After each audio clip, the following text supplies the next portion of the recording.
All right, let's go get something to eat. Okay. Is there any free food up there? Not yet. Okay. You sure? I think so. Is this sort of a metaphor for artists coming to New York and getting rejected by art galleries? Where's the rejection part? Well, they come up the conveyor belt and then they just get poured into where all the cement, sleep with the fishes, that kind of thing. Oh, well. Well, it could be. They have full show of area type cutout. To the Pennsylvania Academy of Fine Arts in Philadelphia. Well, the three of us graduated went to see you there. That was the gallery owner that just walked out. That was George Billis? Yes. He seemed like a kid. Well, why don't you tell him that? Well, I thought he was maybe like the son of the gallery owner. No, he's. How old is George? 40?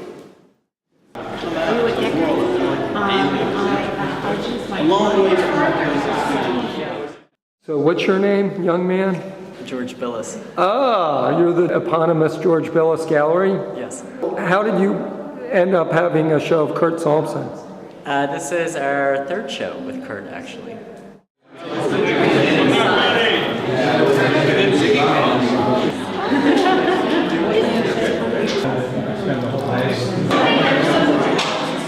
How did I meet you, Kurt? I met you through another painter, I think. Yeah, I was in the gallery one day, I think with Scott. Yeah. Noel, and we met, talked a little bit, and George asked me to be in a group show. And Bill Scott, too. Bill Scott Scott, was there. that's right. So I had a painting of Julia picking cherries. Oh, I remember that, That yeah. was in a group show, and then I had a one-man show. And then this is the third one. This third one. Yeah. This is a very nice show. It's a beautiful show. So George, which is your favorite painting of Kurt's in this show? Actually, this one. It's actually the last one that he's finished, so I didn't see it until it was framed up. It's just beautiful to me. I just love the coloration, and I just love the beautiful blues and the oranges and the greens. I mean, he's a genius at using green, which is a very, very, very difficult color to use. The underpainting and the overpainting, I just think it's beautiful. The shadow, the way that the road cuts into the picture itself, sort of central in the middle and then separates it compositionally. I mean, there's just a lot of things that I like about it. I mean, I love all his paintings, but this one was fresh to me, so I think it just left an impression. A few days before Kurt's opening, we on the East Coast suffered through a blizzard. Perhaps because of that, I was particularly drawn to his more wintry scenes. These were all painted outdoors on site, and this one was in a snowstorm. The 50 by 70 canvas, I started on gray days, and I worked outside when it was just overcast and no snow.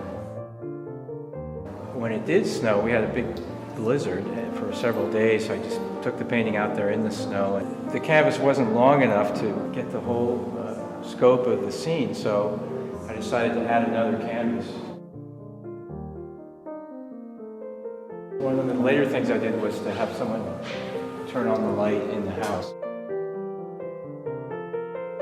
This is the case inlet on the Puget Sound. Do you get a lot of snow? No, I mean, it's uncommon to get that much snow, so when it happens, it's pretty exciting and dramatic, so I try to capture it. Back in the old days when you lived in Philadelphia, there was a lot of snow, and you really were good at that. When it snowed, I really want to get it. So as I was saying, I work on these paintings for a long time, and sometimes I add the snow later, when to the painting, and then scrape it back. What happened here was that it snowed one day and I was painting, and then the tide came in and washed away the snow up to this point, and then the tide went back out, and then it started to snow again. So I was painting this with snow coming down onto the canvas. I just was sort of improvising and scraping it off. So there's white paint with the texture of the paint that's underneath it. So it's kind of trial and error. And this part here, this warm part coming through was had originally been a sunrise through fog, and I decided to use that canvas and add it onto this painting, and then I did layers of snow and scraping it back, and I actually used a roller on some of these When you were painting, you were on location, obviously, and Yeah. were you getting snowed on yourself? Yeah. Does the snow affect the paint? If you get snow on the oil side, it's fine.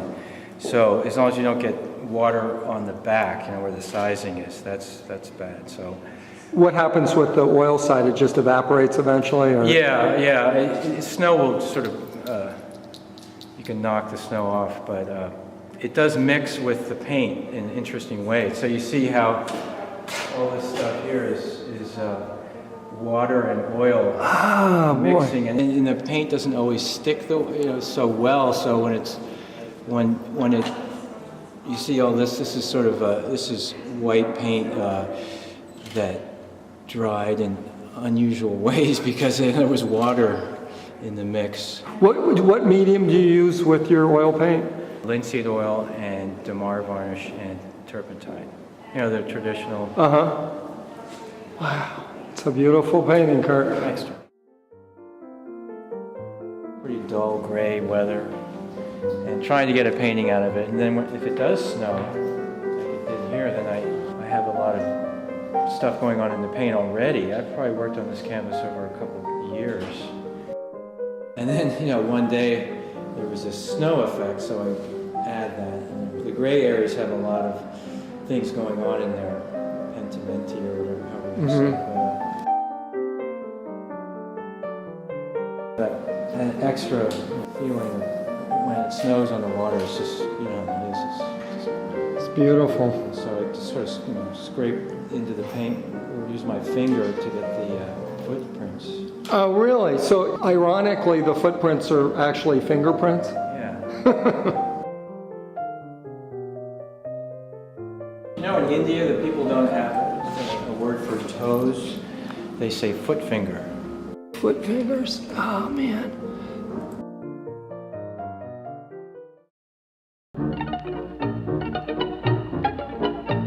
Kurt has a real feeling for paint. When you stand in front of one of his works and really study it, you see a kind of miracle happening. The image is incredibly real and lifelike, but not in any photographic sense. The paint itself is a living and changing thing, with many varieties of viscosity and application.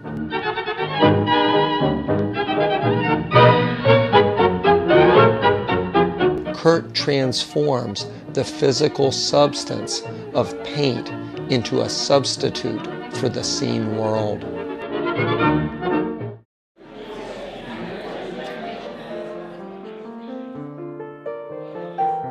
Kurt's opening was really nice, and I want to express my thanks to George Billis for allowing me to film at his gallery.